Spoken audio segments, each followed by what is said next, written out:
together. Radio 91 where it's always better. Where it's always better.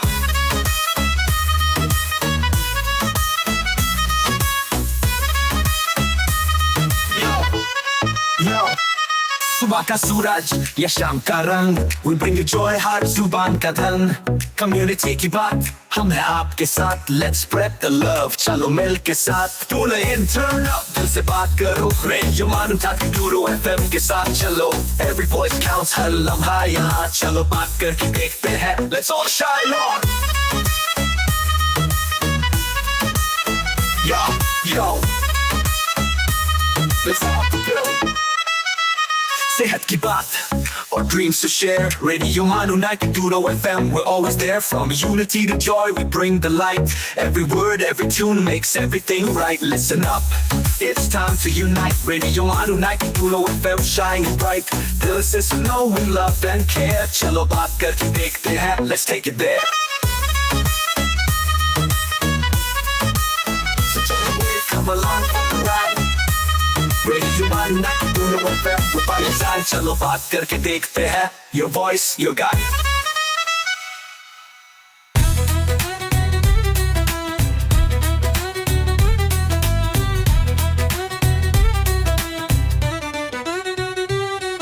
This is Radio Manu, a community radio station. So join the wave, come along for the ride. Radio Manu 90.0 FM, we're by your side.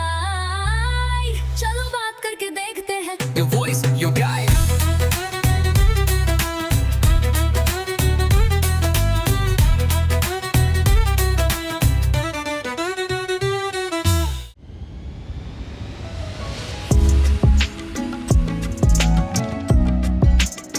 ये है radio मानू 90.0 FM, पेश है अदबनामा।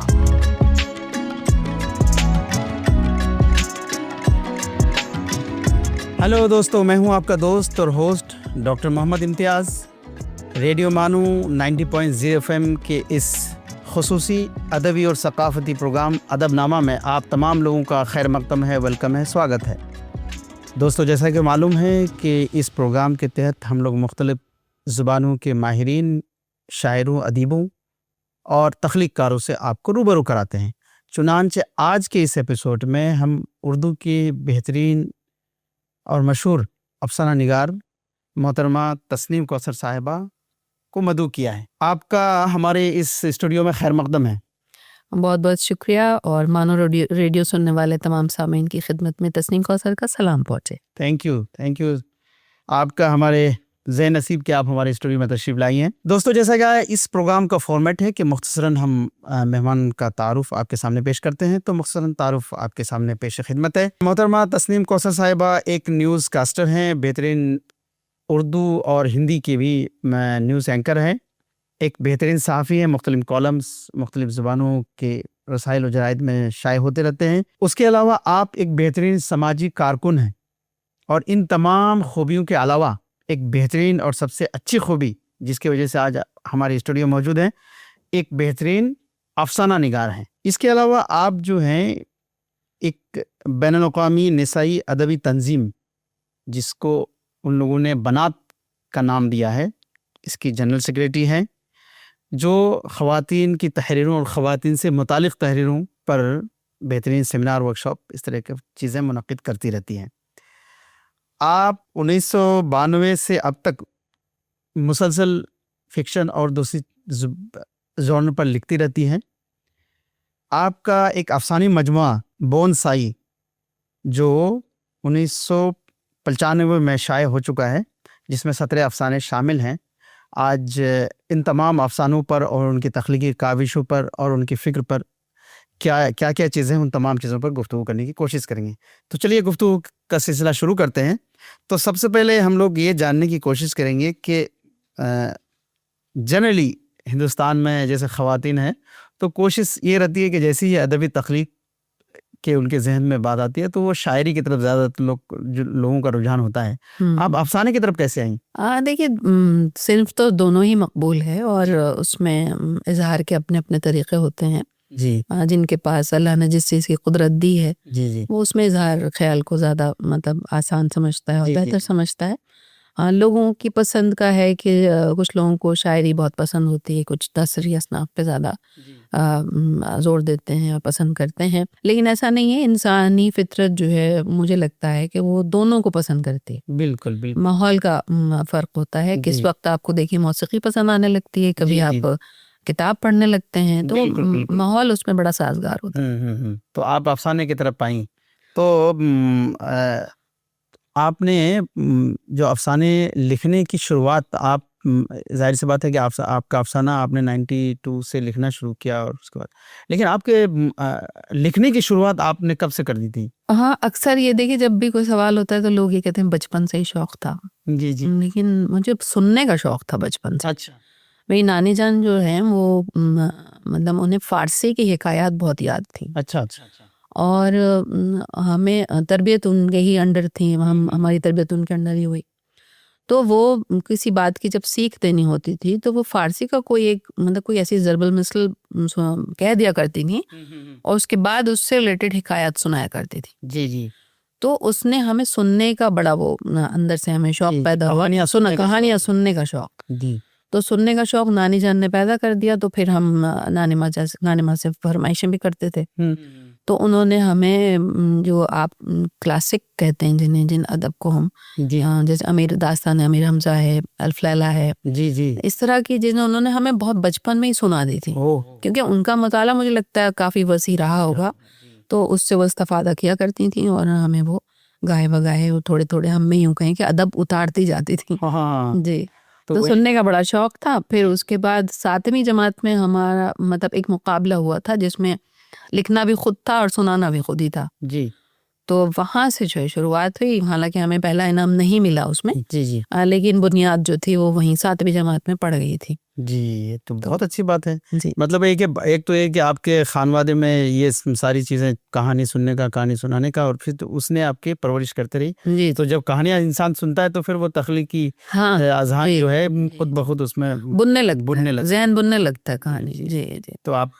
तो आपने बचपन से ही गोया कि आप चाहे बोले ना बोले लेकिन लिखने का शौक तो आपको जी हाँ। बचपन से ही पैदा हो गया। जी हाँ जी हाँ। तो कोई ऐसा वाकया जो जिससे आप मुतासिर हुई और लगा कि ये इस वाक़े को सफ़े किरतास पे उतर जाना चाहिए? हाँ देखिए बचपन का कोई ऐसा था कि जैसे शुरू में देखिए जब हमने सुनना शुरू की कहानी, जी तो उस वक्त कहानी थी, प्लॉट था, है ना, जी नुक्ता आगाज था, इर्तिका था, इख्तिताम था, जी ये कहानी थी। तो ये तो थे हमारे बचपन के दिन, मतलब जब हम सुनने पढ़ने और पढ़ाई के इसमें हम लगे हुए थे तो उस वक्त जी। तक ये चलता रहा। लेकिन अमली ज़िंदगी में जब शुरुआत हुई, यानी BA करने के बाद कही आप, जी जी उस वक्त जब जो कहानियां थी, जो दौर था, आप याद जी। कीजिएगा, ये दौर था 70-80 का रहा था। उस वक्त जी। तजरीदी कहानियों का दौर बहुत जोर शोर से चलता अच्छा था। अच्छा। इख्तियाराती कहानियां थी, इख्तियाराती मुबहम, जी कुछ वाजे नहीं होता था। जी, वो जी, उस वक्त वही दौर था, कहानियां उसी हिसाब से आया करती थी। तो आप जो तो मुख्तलिफ जराइद और रसाइल में आते थे वो हाँ आप पढ़ती जी रहती जी, थी? पढ़ते रहते थे। तो उस वक्त लगता था कि उस वक्त पढ़ के थोड़ी सी झुंझलाहट होती थी, जी जी। समझ में भी नहीं आती थी कुछ चीज़ें, और ये लगता था कि नहीं कहानी ये नहीं है, कहानी तो वो है जो नानी माँ सुनाया करती थी। बिल्कुल, जिसमें कहानीपन हो। कहानीपन नहीं था, तो कहानीपन खत्म हो गया था, लोगों की रगबत खत्म हो रही थी, कारी छूटते जा रहे थे कहानी से। हमें खुद पसंद नहीं आती थी, तो हमें लगता था कि नहीं भाई, कारी छूट रहा है कहानी से, और कहानी को कारी तो चाहिए। जी जी और कारी जो है वो अगर देखिए तो उसको प्लॉट भी चाहिए, उसको इख्तिताम भी चाहिए, उसको आगाज भी चाहिए, तरूज भी और चाहिए, जो कैरेक्टर्स भी चाहिए जो चाहिए। जी कहानी को आगे हाँ। बढ़ाते हैं। तो फिर ये हम समझिए इस तरह से हमने एक वो शुरू किया कि हमें लिखना चाहिए, जी और हम जो है वो इख्तियाराती और मुबहम कहानी नहीं लिखेंगे, जब लिखेंगे तो प्लॉट के साथ प्लॉट के साथ लिखेंगे। जी। तो उस वक्त से आपकी कहानी की शुरुआत हुई। बिल्कुल। तो बहुत खूब, बहुत अच्छी गुफ्तगू। मुझे लगता है कि हमारी गुफ्तगू बहुत दिलचस्प होगी और बहुत मानाखेज होगी, लेकिन वक्त हो चला है एक छोटे से ब्रेक का। ब्रेक के बाद फिर गुफ्तगू का सिलसिला जारी रखेंगे। जरूर। अब वक्त है एक छोटे से ब्रेक का। ब्रेक के बाद फिर हम लोग मोहतरमा तस्नीम कौसर साहिबा से गुफ्तगू का सिलसिला जारी रखेंगे। You are listening to Adabnama, Radio Manu 90.0 FM's Literature and Culture Show.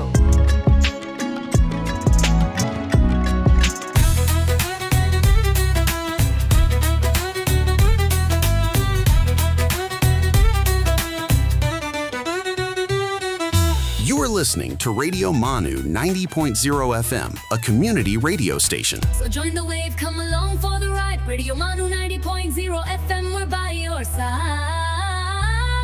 चलो बात करके देखते हैं. Your voice, your guide.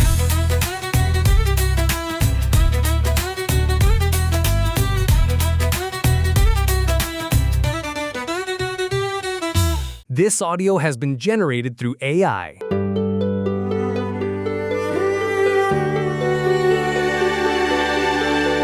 आइए अब सुनते हैं अर्ज किया है. आदाब दोस्तों, आप सुन रहे हैं अर्ज किया है रेडियो मानू 90.0 एफएम पर. आइए आज मुलाकात करते हैं उर्दू अदब के मशहूर गजल गो शायर हरीचंद अख्तर से. हरीचंद अख्तर का जन्म 1901 में पंजाब के होशियारपुर जिला में हुआ. वो उर्दू के उन नुमाया शुअरा में शुमार किए जाते हैं जिन्होंने गजल को सादगी, जज्बात की गहराई और नफासत बयान से एक नई बुलंदी दी. उनका ताल्लुक तरक्की पसंद फिक्र से भी था, लेकिन उनकी शायरी में रिवायती गजल का हुस्न और जदीद एहसास दोनों साथ साथ नजर आते हैं. हरीचंद अख्तर की गजलों में इश्क, हिज्र, तन्हाई, इंसानी जज्बात और जिंदगी की तल्खो शीरीन हकीकतों का खूबसूरत अक्स मिलता है. उनकी जबान सादा है मगर अल्फाज दिल पर गहरा असर छोड़ जाते हैं. आइए उनका एक मशहूर शेर सुनते हैं. अगर तेरी खुशी है तेरे बंदों की मसरत में, तो ऐ मेरे खुदा तेरी खुशी से कुछ नहीं होता. और एक और दिलनशीन शेर मुलाहिजा हो, मिलेगी शेख को जन्नत, हमें दोज़ख अता होगा, बस इतनी बात है जिसके लिए महशर बपा होगा. हरीचंद अख्तर ने उर्दू गजल को सिर्फ मोहब्बत का इजहार नहीं बनाया, बल्कि इंसानी एहसासात और जिंदगी के तजुर्बात की जबान भी बना दिया. उनका कलाम आज भी अदब के शायकीन के दिलों में जिंदा है और अपनी सादगी के बावजूद गहरा असर छोड़ता है. उर्दू अदब की तारीख में हरीचंद अख्तर का नाम एक ऐसी शायर के तौर पर याद रखा जाएगा जिन्होंने लफ्जों को जज्बात की नरमी और फिक्र की रोशनी से आरास्ता किया. इसी के साथ दीजिए इजाजत, फिर मुलाकात होगी एक और अजीम अदबी शख्सियत के साथ. आप सुन रहे थे अर्ज किया है सिर्फ रेडियो मानू 90.0 एफएम पर. खुदा हाफिज.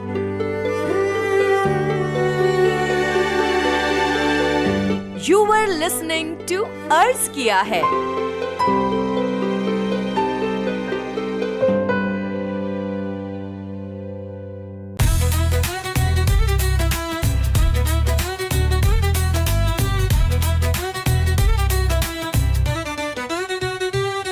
For sales, marketing and brand promotions, write to us on Radio Manu at manu.edu.in. So join the wave, come along for the ride. Radio Manu 90.0 FM, we're by your side. चलो बात करके देखते हैं. Your voice, your guide.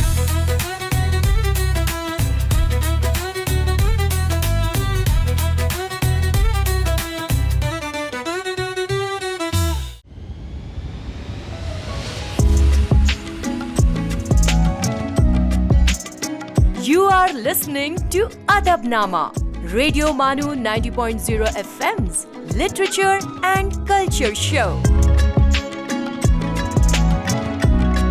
Break के बाद फिर एक बार आपका हमारे इस खुसूसी प्रोग्राम अदबनामा में खैर मकदम है, वेलकम है. जैसा कि आप लोगों को मालूम है, आज हमारे स्टूडियो में मौजूद है मोहतरमा तस्नीम कौसर साहिबा, जो बेहतरीन फिक्शन राइटर हैं. आज हमारे साथ माहवी गुफ्तगू हैं. तो ब्रेक में जाने से पहले हम लोग कहानी प्लॉट और कहानीपन के बारे में बातचीत कर रहे थे जी. लेकिन आपने जब लिखने की शुरुआत की तो आपके जहन में ऐसी कोई शख्सियत रही होंगी जिनसे आप मुतासिर हुई, या आप लगता था कि नहीं इनकी कहानियाँ ज़्यादा अच्छी हैं और उस तर्ज पर हमको कहानी लिखनी चाहिए? ऐसी कोई शख्सियात हैं जिनसे आप मुतासिर हुई? जी, जहाँ तक देखिए किसी कहानी से, कहानीकार से तासुर के अखज़ करने का सवाल है जी. तो उस वक्त जो मुताला रहा करता था, हाँ, तो उस वक्त BA या MA की क्लासेस थी, जी. तो उस वक्त मुताले में हमारे जो निसाब था, तो निसाब में उस तरह की चीज़ें मौजूद थी. लेकिन मैं अपने शौहर मोहम्मद अनवर उल हक तबस्सुम की बात करूंगी. प्रोफेसर थे वो, हिस्ट्री के, रिटायर्ड हैं. तो उनमें बड़ा ज़ौक़ था मुताले का। अच्छा अच्छा। उनके पास उर्दू के अदबी रसाइल तकरीबन हर स्टेट के अच्छा, आया करते थे। जी जी जी वो खुद भी ख़रीद के पढ़ने के शौकीन थे। जी और लाइब्रेरी चूँकि पटना में खुदाबख्श लाइब्रेरी भी है, उर्दू लाइब्रेरी भी है। जी तो जी हाँ, ताज़ीम ज़ख़ीरा है वो। जी जी जी तो वो हमेशा लाते रहे किताबें, और वो खुद भी पढ़ते थे और हमें भी तरगीब देते कि आप भी पढ़िए। तो उनको ये एहसास हो गया था कि इनमें जो है मुझ में वो कहानी कहने, सुनने और लिखने का कोई है एक कहिए ताकत कुछ हाँ कुछ है जिसे जी। उन्हें जो है वो जिसकी आबियारी करने की ज़रूरत है। जी तो ये काम उन्होंने किया कि उन्होंने मुझे क्लासिक पढ़ने का जी जी जी की तरगीब दी कि आप पहले क्लासिक पढ़िए। जी जी जो आपने सुन रखा है वो तो सही है, लेकिन आप इन्हें पढ़िए। जी। तो उन्होंने मुझे 2 किताबें तोहफे में दी। अच्छा एक कुरतुल ऐन हैदर की आग का दरिया, अच्छा और एक मुस्तंसर हुसैन तारड़ की किताब थी प्यार का पहला शहर। अच्छा तो मुस्तंसर हुसैन तारड़ साहब से वाक़फ़ियत कम थी, लेकिन अदीब की हैसियत से नहीं जानते थे उनको। अच्छा अच्छा। आर्टिस्ट की हैसियत आर्टिस्ट से से जानते थे जी। जी। और कुरतुल ऐन हैदर, ऐन आपा की चीज़ें जो हैं मतलब मुझे लगता था कि मैं शायद ही समझ पाऊँ।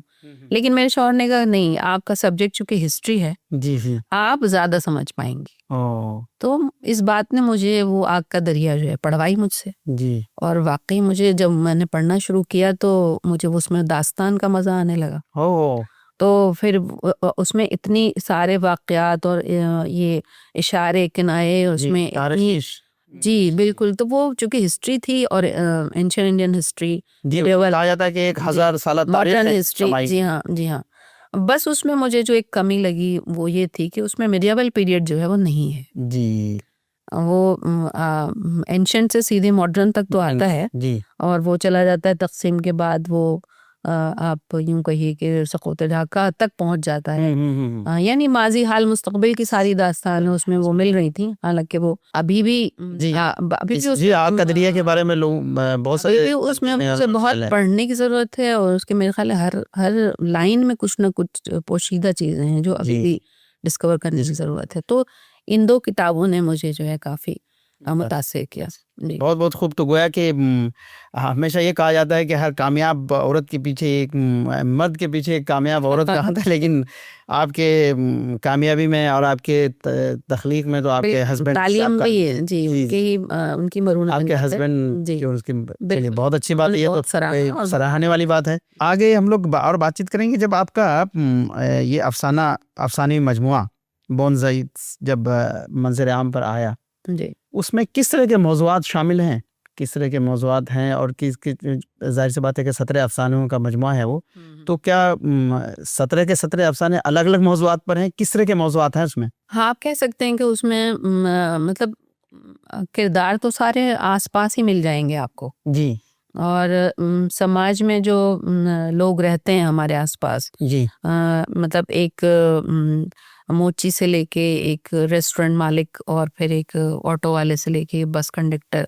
जी जी और फिर स्कूल, बच्चे, माँ, बुढ़ापा, ये सारी चीज़ें आपके आसपास हैं। लेकिन मुझे महसूस होता है कि मैंने बुढ़ापे पे लिखा है। मतलब मेरी 3-4 कहानियां उसमें जो हैं जी जी ओल्ड एज पे हैं। अच्छा पता नहीं ये क्यों, हो सकता है लाशऊर में कहीं मुझे लगता था कि जो हमारे समाज में बूढ़े होते हुए लोग होते हैं वो नेग्लिजेंस का शिकार हो जाते हैं, उनकी तरफ से लोगों की तवज्जो हट जाती है, और हमें उस तरफ तवज्जो देने की ज़रूरत है। तो वो मैंने यूँ कहिए कि शऊरी तौर पे नहीं लिखा, लेकिन वो किरदार मेरे अंदर थे कहीं ना कहीं, मुझसे जुड़े हुए, जो आपने आसपास हाँ। तो वो कहानियाँ मुझसे वो खुद ब खुद लिख गई मुझसे वो। जैसे अनोखा रिश्ता, उसमें एक कहानी है, अच्छा उसमें भी एक बूढ़ी औरत का किरदार है। जी जी फिर उजालों के नए सफ़ीर है, उसमें भी बूढ़ी औरत का किरदार है। जी जी बोनसाई तो खैर एक बूढ़े इंसान की ही दास्तान है, तो जिसमें क्या है बेसिकली जिसको आपने जिसके किताब का जो उन्वान है जी हाँ वो बताती हूँ मैं। उस वक्त जो है वो बड़ा नया कॉन्सेप्ट था। बात है आपको 90s की, 95 में ये मजमुआ सामने आया। जी तो वो कॉन्सेप्ट था कि जो बड़े पेड़ होते थे जी वो लोग शौकिया जो है उन्हें प्लांट जो है वो प्लांटर्स में लगाने लगे। जी बड़े बड़े पेड़, यानी बरगद का पेड़ है तो वो भी छोटा सा बौना करके उसमें लगा दिया गया। दरअसल ये बौने पेड़ की दास्तान है। अच्छा तो उसमें एक तरफ एक पेड़ है जी जिसे बौना कर दिया गया, वो बरगद का पेड़ है, जी और एक तरफ घर के एक बुजुर्ग है जिन्हें अब्बा जी कहते हैं, जी वो है। तो ये कहानी जो है वो उसी से शुरू होती है। उसमें किरदार जो हैं वो अपनी अपनी जगह पे हैं। घर में एक औरत भी है, एक मर्द भी है, एक बच्चा भी है, एक पेड़ है और एक दादाजी हैं। तो ये सब एक दूसरे के तई हमदर्दी तो रखते हैं, जी जी लेकिन कुछ किन्हीं वजह से जो है वो अपनी जिम्मेदारियां थोड़ी सी उनसे नेग्लेक्ट हो जाती हैं या वो चाह के भी नहीं कर पाते। तो उसमें कहानी का ये एंड जो होता है वो ये होता है कि अगर हमें जरा सी भी अगर हमने चूक की तो जो हमारी धरोहर है, हमारे बुजुर्ग हैं, वो भी हमसे छूट जाते हैं। और जो एक पेड़ है जिसे हमने शौकिया जो है प्लांटर में लगा रखा है, जिसके चारों तरफ ईंट पत्थर बांध के हमने उसकी शाखों को मोड़ दिया है और कोशिश की है कि ये पेड़ अपने कुदरती जो है जगह पे ना फले फूले, बल्कि हमारे पेड़ हमारे गमले में लगा रहे हैं। जी तो हाँ, तो वो मांगता है अपनी तरफ तवज्जो, जी चाहता है मुझे तवज्जो दो, जितनी चीजें मुझे चाहिए। लेकिन हम जो है उसको एक जी मुख्तसर सी जगह में महदूद ये कर दे रहे हैं। नफ्सियात, जी हाँ, बहुत मतलब लोगों ने मुझसे कहा कि ये कहानी जो है आपकी ऐसी है जिसकी वजह से ही आपको लोग ज्यादा याद रखेंगे। जी नहीं ये तो बिल्कुल नया मुझे कॉन्सेप्ट है ये। और मुझे भी खुशी होती है कि अगर लोग मुझे इस कहानी से याद रखें तो भी मेरे लिए बड़ी बात है। जी जी तो ये आपके जहन में आया कैसे, मैं ये पूछना चाह रहा था। हाँ, मुझे खुद नहीं समझ में आया ये कहानी में कैसे, जब फाइनली जब वो लिख ली मैंने वो कहानी, जी जी और वो कहानी उस वक्त इत्तेफाक की बात है, पटना में चलन था, अदबी महफिलें हुआ करती थी और अफसाना निगार आते थे, कहानियां सुनाते थे, उस पे बातें होती थी, बहस होती थी और उसके अयूब मोहसिन गिनाए जाते थे। जी तो अदब और अदीब का रिश्ता जिस तरह से चलता है, पटना में भी ऐसी महफिलें हुआ करती थी। ये अभी तो भी उनमें पटना में अभी भी होती है, हाँ जी। तो वहाँ पे ये था कि बहुत इनकरेजमेंट मिलता है। जी जी तो ये मैंने कहानी जो है पहली बार उर्दू अकेडमी के इसमें सुनाई थी मैंने। अच्छा अच्छा किसी महफिल में, जी महफिल में मैं थी और ज़किया मशहदी आपा थी। अच्छा हाँ, तो उन्होंने भी एक कहानी सुनाई थी और मैंने भी एक कहानी सुनाई थी। तो वो मेरी उनसे पहली मुलाकात भी उसी महफिल में हुई थी। और वो जाहिर है कि कोहना मशहद सीनियर जी राइटर हैं वो, और मैं बिल्कुल नई थी उस जमाने में। जी जी जी हाँ आप जी उम्र में बहुत उम्र दराज है। हाँ, तो मुझे थोड़ी सी हिचकिचाहट भी थी कि उनके सामने मैं कैसे पेश करूँगी वो, लेकिन मैंने वो कहानी सुनाई तो लोगों ने पसंद की। और ख़ुद ज़किया आपा ने, शफ़ी मशहदी भाई ने मुझे बहुत ज़्यादा सपोर्ट किया, बहुत खुश हुए वो। और जब मुझे उन लोगों ने पसंद किया तो मुझ में हिम्मत आई।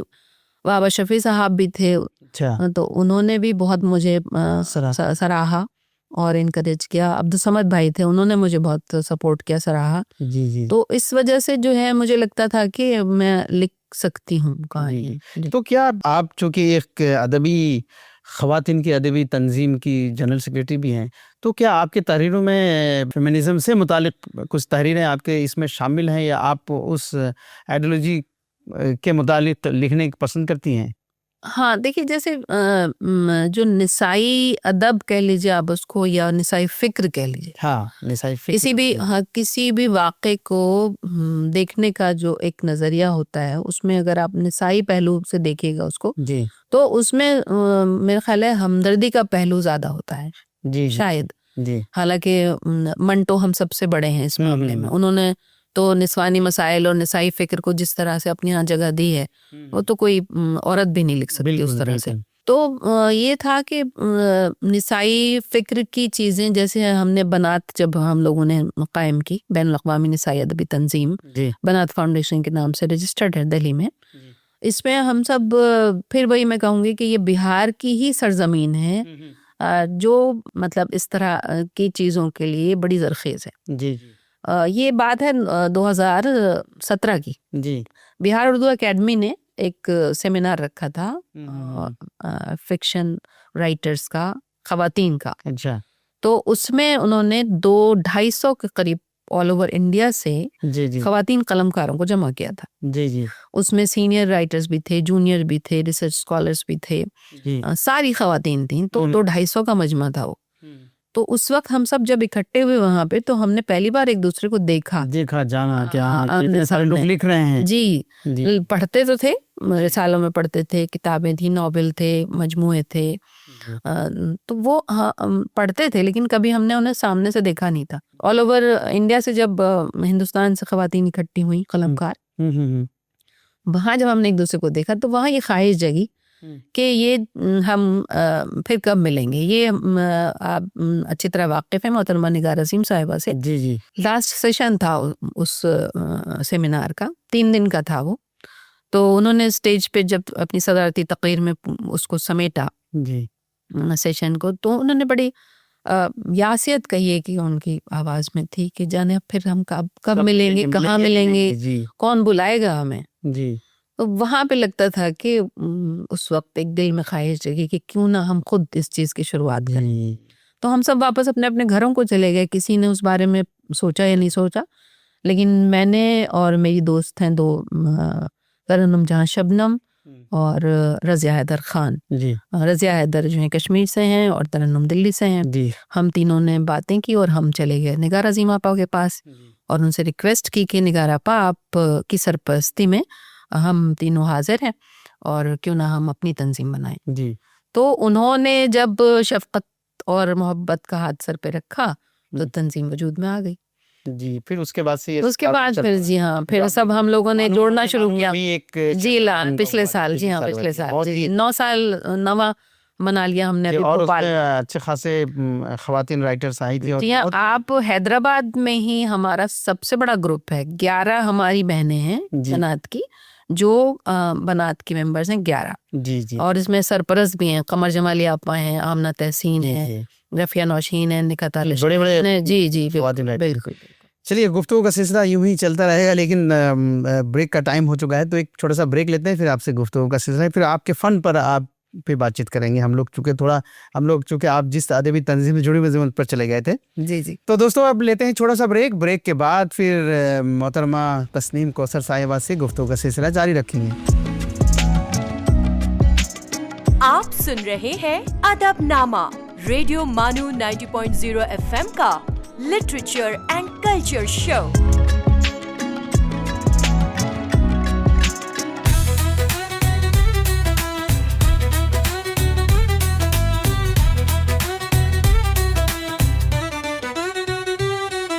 आप सुन रहे हैं रेडियो मानो 90.0 FM, एक community radio station. So join the wave, come along for the ride. Radio Manu 90.0 FM, we're by your side. चलो बात करके देखते हैं. Your voice, your guide.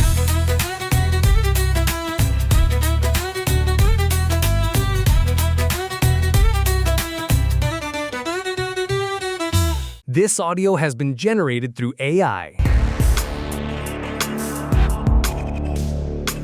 आइए अब सुनते हैं हिस्ट्रीज मिस्ट्रीज। आदाब दोस्तों, आप सुन रहे हैं रेडियो मानो 90.0 FM। आइए आज हिस्ट्रीज मिस्ट्रीज में जानते हैं रूलर की कहानी। दोस्तों, रूलर एक सिंपल मेजरिंग इंस्ट्रूमेंट है जिसका इस्तेमाल लेंथ और डिस्टेंस नापने के लिए किया जाता है, लेकिन इसका बेसिक आइडिया रूलर से भी बहुत पुराना है। जब इंसान ने घर बनाना, खेती करना, कपड़े बनाना और तिजारत करना शुरू की तो उसे एक कॉमन मेजरमेंट सिस्टम की जरूरत महसूस हुई। सोचिए, अगर एक बिल्डर कहे कि दीवार इतनी लंबी होनी चाहिए, लेकिन दूसरा शख्स अपने अंदाजे से उसकी लंबाई तय करे, तो हर बार रिजल्ट अलग हो सकता है। इसीलिए सिविलाइजेशंस ने standard units of measurement develop करना शुरू किए। एंशिएंट इजिप्ट में लगभग 3000 BCE के आसपास क्यूबिट एक इंपॉर्टेंट यूनिट था। इसकी बुनियाद आमतौर पर एल्बो से मिडिल फिंगर के टिप तक की लंबाई पर थी। इजिप्शियंस ने कंस्ट्रक्शन और आर्किटेक्चर में इस यूनिट का इस्तेमाल किया, लेकिन सिर्फ बॉडी मेजरमेंट्स पर डिपेंड करना परफेक्ट नहीं था, क्योंकि हर इंसान की बॉडी की लंबाई थोड़ी मुख्तलिफ होती है। इसीलिए स्टैंडर्डाइज्ड मेजरिंग रॉड्स का इस्तेमाल होने लगा। आर्कियोलॉजिस्ट्स को एंशिएंट इजिप्ट और मेसोपोटामिया से पुराने मेजरिंग रॉड्स मिले हैं। इन पर मुख्तलिफ यूनिट्स को मार्क किया गया था ताकि मेजरमेंट्स को ज्यादा एक्यूरेटली रिपीट किया जा सके। एक खास मिसाल है मायाज क्यूबिट रॉड, जो एंशिएंट इजिप्ट से मिली और न्यू किंगडम पीरियड से ताल्लुक रखती है। इस तरह के मेजरिंग रॉड्स हमें बताते हैं कि पुराने लोग कंस्ट्रक्शन और इंजीनियरिंग में मेजरमेंट को कितनी अहमियत देते थे। और दोस्तों, मेजरमेंट का ये कॉन्सेप्ट सिर्फ इजिप्ट तक महदूद नहीं रहा। रोमन्स ने अपने मेजरमेंट सिस्टम्स डेवलप किए और बाद में यूरोप में इंच, फुट और यार्ड जैसे यूनिट्स पॉपुलर हुए। फिर 18वीं सदी में दुनिया ने मेजरमेंट के मैदान में एक बड़ी तब्दीली देखी, मेट्रिक सिस्टम का डेवलपमेंट। फ्रांस में डेवलप होने वाला मेट्रिक सिस्टम डेसिमल प्रिंसिपल पर मबनी था। इसमें मीटर को लेंथ की बेसिक यूनिट बनाया गया। इसके बाद सेंटीमीटर और मिलीमीटर जैसे यूनिट्स भी दुनिया भर में साइंटिफिक और एवरीडे मेजरमेंट्स का हिस्सा बन गए। आज रूलर एक बहुत सिंपल इंस्ट्रूमेंट लगता है। स्कूल में बच्चे ज्योमेट्री के लिए इसका इस्तेमाल करते हैं, इंजीनियर्स ड्राइंग्स बनाते हैं, कारपेंटर्स मेजरमेंट्स लेते हैं और डिजाइनर्स डायमेंशंस चेक करते हैं।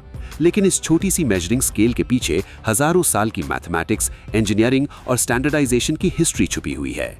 तो दोस्तों, रूलर सिर्फ एक स्केल नहीं है, ये इंसान की उस कोशिश की निशानी है जिसमें उसने अंदाजे को एग्जैक्ट मेजरमेंट में बदलना सीखा। और जब इंसान ने चीजों को एक्यूरेटली नापना सीख लिया तो उसने सिर्फ बिल्डिंग्स ही नहीं बनाई, बल्कि इंजीनियरिंग, साइंस और मॉडर्न टेक्नोलॉजी की पूरी दुनिया को एक नया पैमाना दे दिया। दोस्तों, आज के हिस्ट्रीज मिस्ट्रीज में फिलहाल इतना ही। अगली मुलाकात में फिर लेकर आएंगे तारीख के पन्नों से एक और हैरत अंगेज इन्वेंशन, डिस्कवरी या हिस्टोरिकल इवेंट की कहानी। तब तक के लिए सुनते रहिए रेडियो मानू 90.0 FM। चलो बात करके देखते हैं। You were listening to History's Mysteries.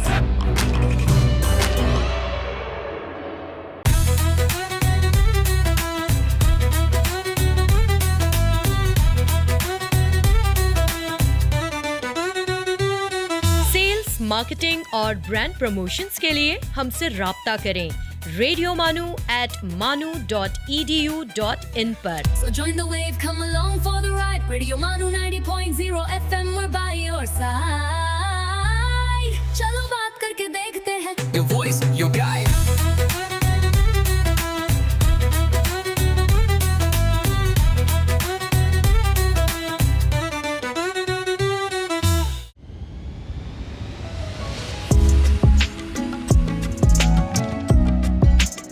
आप सुन रहे हैं अदबनामा, रेडियो मानू 90.0 FM का लिटरेचर एंड कल्चर शो।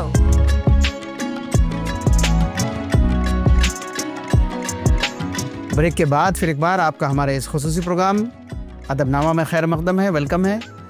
जैसा कि आप लोगों को मालूम है, हमारे स्टूडियो में मोहतरमा तस्लीम कौसर साहिबा हैं, जो बेहतरीन गुफ्तगू कर रही हैं, बहुत दिलचस्प गुफ्तगू कर रही हैं। मुझे उम्मीद है कि आप लोगों को ये गुफ्तगू बहुत ही दिलचस्प लग रही होगी और बहुत मालूमाती भी होगी, खुसूसी तौर पर ख़वातीन की राइटिंग के हिसाब से और एक फ़िक्री निसाई फ़िक्र के हिसाब से तो आपको बहुत ही दिलचस्प लग रही होगी। ब्रेक में जाने से पहले आपकी इस अदबी तंजीम के बारे में हम लोगों ने गुफ्तगू की, लेकिन जाहिर सी बात है कि आप एक तख्लीक़कार हैं, तो ज़्यादा अच्छा है कि हमारे सुनने वालों को, हमारे देखने वालों को ज़्यादा अच्छा लगेगा कि आपकी तख्लीक़ पर ही बातचीत हो। जी। तो जैसा कि आपने इससे पहले भी जैसे बोनसाई, ये जो आपका लेकिन इसका टॉपिक जो है, ये उर्दू का लफ्ज़ तो है लफ्ज़ नहीं है। जी। ये लफ्ज़ कहाँ से लिया ये आपने? पूरा बोटानिकल है, ये ना बोटानिकल टर्म है ये बोनसाई। जी, असल में इसको बोनजाई करके जापानीज टर्म है। जी जी, वहाँ से लिया जी। उसके अलावा आपका एक और भी अफसाना मलीच करके, जिसको लोगों ने बहुत तारीफ की, जिस पर लोगों ने लिखा, तो इस अफसाने का मौजू क्या है, फिर उसके टेक्निक पर बात करेंगे। इस अफसाने में दरअसल देखिए, अगर ये तो मुझे बाद में कहानियां लिखने वाला जो होता है उसको खुद पता नहीं होता कि उसने किस तरह का क्रिस्टल जो है वो टेबल पर रखा है। जी। जिसको जिस तरफ से क्रिस्टल दिखता है उसको रोशनी उसी हिसाब से दिखती है, तो कहानी भी क्रिस्टल की तरह ही होती है। तो तख्लीक़कार जो होता है ना, वो अगर सोच के लिखने लगेगा तो वो तख्लीक नहीं है। जी। तख्लीक फितरी चीज है, खासतौर से कहानियों के सिलसिले में बस फितरी बहाव में बह जाना। जी जी, जो ख्याल के बाद। हाँ, तो फर्स्ट ड्राफ्ट किसी भी चीज का जो होता है वही ओरिजिनल होता है, बाद में फिर मैं समझती हूँ कि पैचेस होते हैं। जी। तो ये कहानी लिखी गई है 1993 में। जी। और वो ज़माना हिंदुस्तान की समाजी, सियासी और अदबी उस तगय्युर का ज़माना है।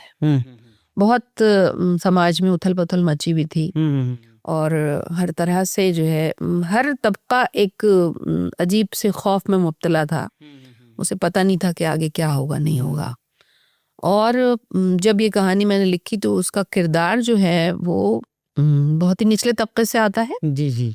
और उसमें एक बुजुर्ग हैं, उसमें वो एक हाजी साहब हैं जी।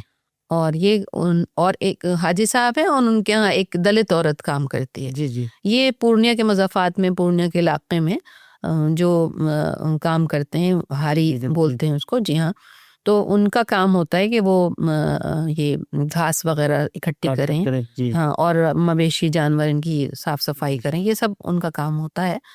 तो इसमें जो है दिखाया है कि वो जो औरत है और एक फितरी चीज़ जो हर जिसको कहिए उस के दिल में होती है, जो जिसे आप कहते हैं कि नॉन मुस्लिम के दिल में रहती है कि वो किसी तरह से मुक्ति पा जाए कहीं ना कहीं। अगर उसकी जिंदगी अगर बर्बाद है किसी तरह से भी, लेकिन वो या उसका वो मुक्ति का एक तस्वुर है जो बड़ा पावरफुल उनके अंदर बैठा हुआ है। तो उसको पाने के लिए वो कुछ भी करते हैं।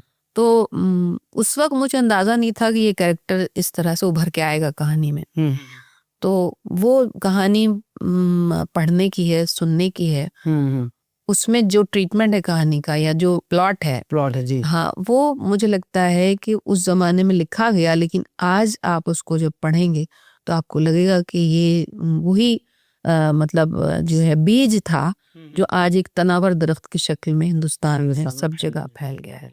तो वो मलीच जो है, और ये मलीच उन्वान जो है, जब आप इसे मलीच का जो आप उसका जानिएगा, पढ़िएगा इस वर्ड को, तो ये मलीच वर्ड ही कनेक्ट करता है दलितों को और मुसलमानों को। आप जब पढ़िएगा उसे, जानिएगा, तो अंदाजा होगा। जी, तो उस रिश्ते को आपने बहुत अच्छे से प्रकृता से, हाँ, वो आपको पता भी नहीं चलेगा कि कहाँ कनेक्ट कर रहे हैं और कहाँ उसमें। जी, बहुत खूब। मैं एक क्वेश्चन बिल्कुल शुरू से पूछना चाह रहा हूँ और मुझे पूछना चाहिए कि आपका पहला अफसानी मजमुआ बहुत पहले आ चुका, 95 के करीब आ चुका। जी जी।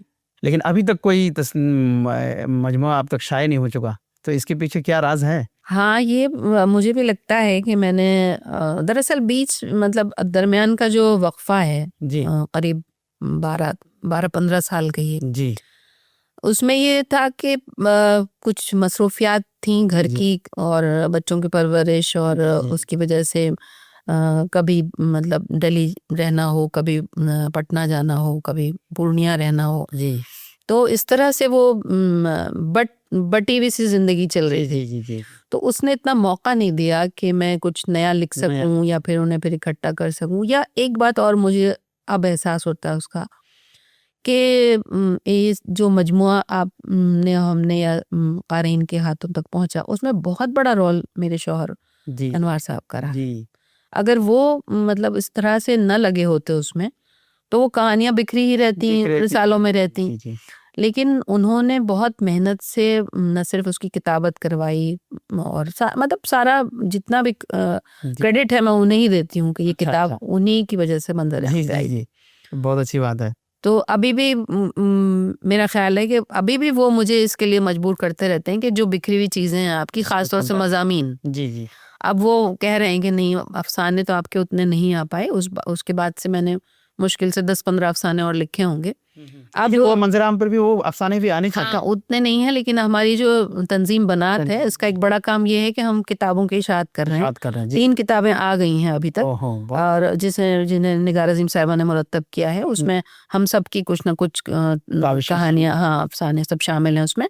अभी हमारी ताज़ा किताब जो है वो है लोग क्या कहेंगे। अच्छा, इसका इजरा हुआ है अभी भोपाल में, हाँ, तो 1 नवंबर को। बिल्कुल टाइटल से लग रहा है कि वो पढ़ने लायक। तो ये है कि ये एक मौज़ूआती एक तजुर्बा है, और बनात तो उसमें जो है अव्वल नंबर पे है, जिसने एक मौज़ूआती कहानियों को इकट्ठा किया है। नई ताज़ा तरीन तख्लीकात उसमें मिलेंगे आपको, और मौजू ही आपको अपनी तरफ खींचेगा कि इसे पढ़िए, पढ़ के देखिए क्या है। वाकई मुनफरिद कहानियां हैं, बहुत ही दिलचस्प किस्से हैं। तो मैं भी आपसे मैं तो ख्वाहिश करूंगा कि वो आप जो और अफसाने जो आपने बिखरे हुए हैं, उन अफसानों को की इशाअत होनी चाहिए, और जो बनात में आप लोग जो काम कर रहे हैं उसमें भी होनी चाहिए। जाते जाते बस हमारा वक्त हो चुका है, तो मैं एक सवाल आपसे और करना चाहता हूँ कि चूँकि आप फिक्शन राइटर हैं और ख़ुद दूसरे इस जॉनर में भी लिखती रहती हैं, तो क्या इन तहरीरों का आज के इस डिजिटल दौर में, जहाँ पर रील्स का ज़माना है और एक तरफ तहरीरें हैं जहाँ कुछ थोड़ी सी आपको वक्त तलब होता है कि आप किताब लेके बैठे हैं और फरागत चाहिए होती है, तो ऐसे में क्या कोई तहरीर कारी पर कोई असर अंदाज हो पा रही है? देखिए, लफ्ज़ों से इंसान का रिश्ता कभी टूटा नहीं है। लफ्ज़ जब तक है, इंसान है जी, किताब है, क़िरत है, कारी है, चलता रहेगा किसी न किसी शक्ल में, किसी न किसी शक्ल में। हाँ, अब चूंकि वक्त भी हो चला है तो मैं सिर्फ आपको एक मिसाल दूंगी। देखिए, अगर ऐसा नहीं होता तो आपने देखा बानो मुश्ताक साहिबा को अभी बुकर प्राइज मिला। जी जी जी, जो कर्नाटक के रहने वाले। जी, कन्नड़ा में ही है। जी, और सबसे बड़ी बात ये थी कि ये शॉर्ट स्टोरीज का कलेक्शन है और पहला ये मजमुआ है जिसे ये बुकर प्राइज मिला है। जी, तो इससे हमें हौसला मिलता है लिखने वालों को भी। दौर कितने भी आए चले गए, डिजिटल हो, मवाद तो चाहिए जी, डिजिटल भी हो। एआई का जमाना है तो एआई को मवाद कहाँ से मिलेगा? जी, वो तो ह्यूमन रिसोर्स से ही मिलेगा। जी जी, तो रिश्ता कभी टूटने वाला नहीं है। हाँ, ये है कि टूल्स आगे चेंज हो जाएंगे। पहले हम सुनाया करते थे कहानियां, अब एआई आपको लिख के देगा, जी, शायद फिर पढ़ के भी सुना देता है वो। जी जी जी जी। तो जब तक मवाद हम देंगे नहीं उसे, नए नए मवाद उसे देंगे नहीं, कंटेंट हम प्रोड्यूस नहीं करेंगे, तब तक जो है वो हम कह सकते हैं कि इसमें हम पिछड़ जाएंगे। तो हमें ज़्यादा से ज़्यादा लिखना चाहिए और ज़्यादा से ज़्यादा हमें शाया करना चाहिए, ख़ासतौर से डिजिटल फॉर्मेट। तो बहुत बहुत शुक्रिया आपके इन ज़रीन ख्यालात के लिए और आपके हमारे इस स्टूडियो में आने के लिए। जाहिर सी बात है कि आप किसी और मौके से यहाँ पे आई हुई थी, लेकिन आज हमारे स्टूडियो में मौजूद थी। हमारी ये खुशबख्ती थी, खुशकिस्मती थी कि आप जैसे फिक्शन राइटर आज हमारे स्टूडियो में मौजूद हैं। तो आपका बहुत बहुत शुक्रिया। बहुत शुक्रिया, बहुत शुक्रिया। तो दोस्तों, ये थी मोहतरमा तस्नीम कौसर साहिबा, जो बेहतरीन फिक्शन राइटर, एक सामाजिक कारकुन, और सबसे अच्छी बात है कि अदबी एक ख़वातीन अदबी तंजीम की, बैनुल-अक़वामी ख़वातीन अदबी तंजीम की जनरल सेक्रेटरी हैं और उस पर बहुत ही मुतहर्रिक हैं, फ़ाल हैं, और ख़ुद एक फ़िक्शन राइटर हैं जिन्होंने अपने फ़िक्शन पर और उनमें क्या क्या मौज़ूआत थे उन तमाम चीज़ों पर गुफ्तगू की। आइंदा फिर किसी और मुसन्निफ़ और किसी और फिक्शन राइटर, किसी और शायर और अदीब से आपको रूबरू कराएंगे। तब तक के लिए मुझे यानी इम्तियाज़ को और हमारे आज की गेस्ट मोहतरमा तस्नीम कौसर साहिबा को दीजिए इजाज़त। लेकिन तब तक आप हमारा रेडियो मानू सुनते रहिए, खुश रहिए, अपना ख्याल रखिए। आदाब। You were listening to Adabnama on Radio Manu 90.0 FM. चलो बात करके देखते हैं।